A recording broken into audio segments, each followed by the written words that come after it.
Les piles, le fonctionnement interne. Comment une pile convertit-elle l'énergie chimique de ses réactifs en énergie électrique? Utilisons l'animation d'un collègue Jean-Pierre Fournat pour l'expliquer.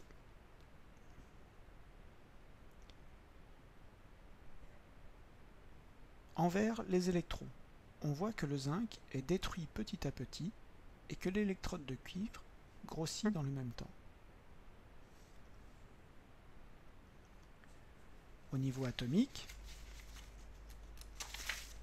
un atome de zinc libère 2 électrons en produisant des ions Zn2+.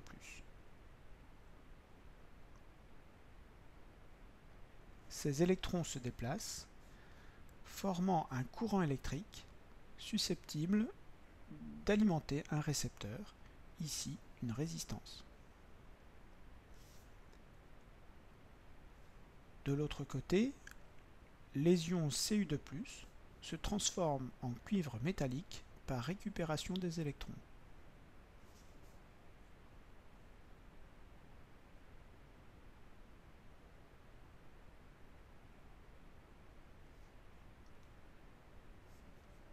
Dans le cas présent, les deux pôles sont séparés par un pont salin qui assure la liaison électrique par déplacement d'ions.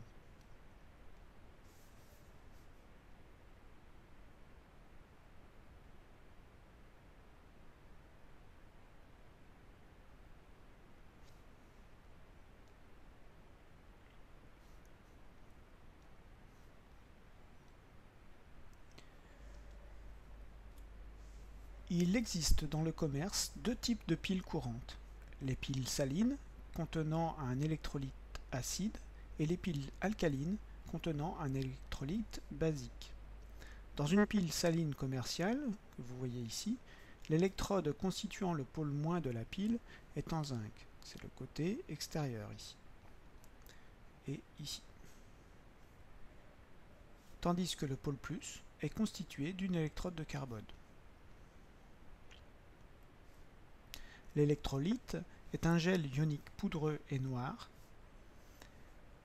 séparé du zinc par une feuille de cellulose, ici en blanc, qui est imbibée de chlorure d'ammonium.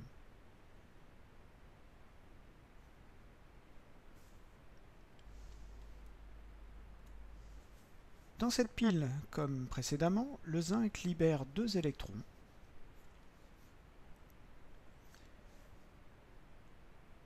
qui se déplacent jusqu'au gel ionique qui les récupère, après passage par un récepteur.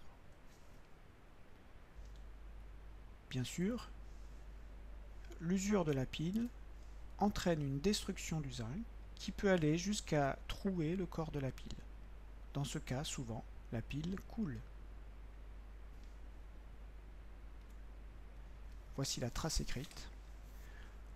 Le pôle moins d'une pile commerciale est en zinc et son pôle plus est généralement une électrode de carbone associée à un gel ionique.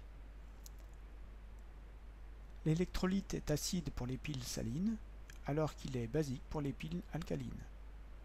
Le zinc donne au gel ionique des électrons qui, par l'intermédiaire d'un circuit, forment le courant électrique.